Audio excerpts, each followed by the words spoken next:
Alright, what's going on, everybody? So last week we finally got the announcement of the Switch 2. After all these years of speculation and rumors over here on the internet, we finally got that announcement. There was a lot of hype surrounding this thing, and today I'm going to be giving my thoughts on the reveal, kind of going through the information and everything. So let's go ahead and just go through what is confirmed right now, what we can see in the trailer, right? So, first off, we got the name. It's obvious, Nintendo Switch 2. Some people, so there's been a lot of back and forth online about the name. Some people think that they played it too safe because with Nintendo, usually with all their consoles, it's usually a different name for each one. So you had like the NES, you had the N64, the GameCube, and even with the handhelds, you had, going from Game Boy, Game Boy Advance, Game Boy SP. You get the gist, right? And I get why some people would say it's too safe, but I get why they did it. I think that that was a smart move because they don't want a Wii U situation. For those of y'all who may not know or maybe don't remember, the Wii U was basically a failure because, well, at least one of the reasons it was a failure was because the average consumer, the person that isn't like plugged in, that isn't, hardcore into gaming, like parents and stuff, they didn't know that the Wii U was essentially a whole new console. Instead, they thought it was just a peripheral. They thought it was just a add-on. And that was one of the reasons, that was like one of the reasons why it failed, because people weren't buying the Wii U. So I think that Nintendo Switch 2 is a decent name.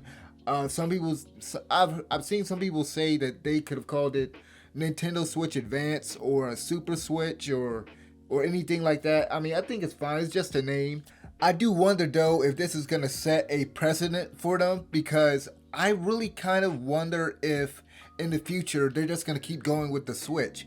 Because if you're dumb, if you're Nintendo, why would I go back to doing a more traditional console, which is what I wish they would have done this time around. I really wish they would do another GameCube. I really wish that they would compete with Sony and Xbox with just a regular box and not have to use any sort of gimmick. But I think going forward they could do a Nintendo Switch 3, 4, 5.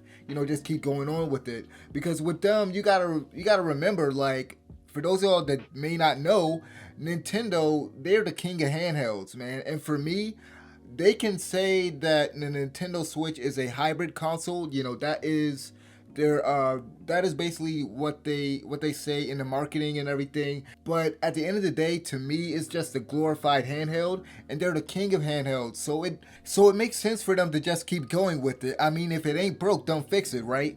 As for the console itself, it's much bigger this time around, which I gotta say, even with the original Nintendo Switch and the Switch Lite, which I own, I feel like the form factor kind of goes against that portable nature, because there's no way you're fitting that in your pocket. Besides being a lot larger than the original Switch, we know it's going to be more powerful too, but we don't know by how much. There's been a lot of rumors and speculation as to how powerful this thing is going to be. Last thing I read is that it might be as strong as the original PS4, which to me is unacceptable. Look, I know Nintendo isn't one to chase power, but it'd be foolish of them to put out an underpowered console, with PC handhelds like the Steam Deck and the ROG Ally being on the market now. Sure, the hybrid concept was novel when the Switch first came out, but now it's no longer unique. There's a lot of competition out there that can run games better than the Switch. I don't think this thing will be stronger than the Steam Deck or the PS5 or Xbox Series X, but it definitely needs to be. I don't know how unrealistic that would be. I'm not tech savvy enough to tell you.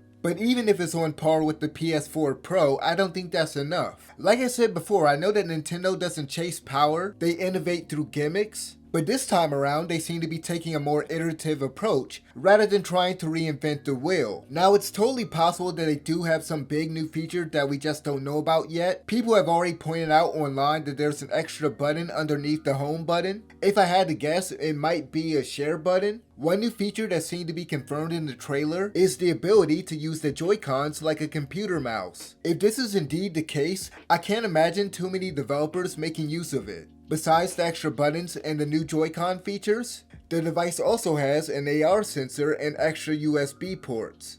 I'm not sure what the IR sensor could be for, and I wish that the device itself could have an HDMI port on it. It would have been great to be able to plug it directly into the TV and not need the charging dock. Of course, then they would need to put a charging port on the device itself, which maybe that's what one of the extra USB slots is for. Anyway, in terms of software, we got to see a new Mario Kart, with many people speculating it will have up to 24 players online. While some people might think that's a cool idea, I think it would just be absolutely chaotic.